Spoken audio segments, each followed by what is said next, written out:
তো এখন সায়েন্স সিটিতে আছি, জাতীয় বিজ্ঞান শিবির। তো সবাই এসছি এখন, এখানে টেলিস্কোপে দেখাচ্ছে বাচ্চাদের।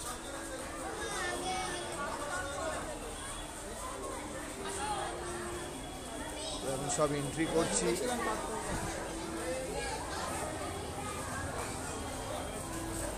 ভেতরে এন্ট্রি এখন চলছে, প্রচুর মানুষের টহল। প্লিজ তোমরা কেমন লাগে জানিও, লাইক শেয়ার কমেন্ট করো, সাবস্ক্রাইব করো বেশি করে। তোমরাও আসবে দীঘায়, অনেক কিছু দেখতে হবে তোমাদের, আরও পরে এখানে দেখাবো।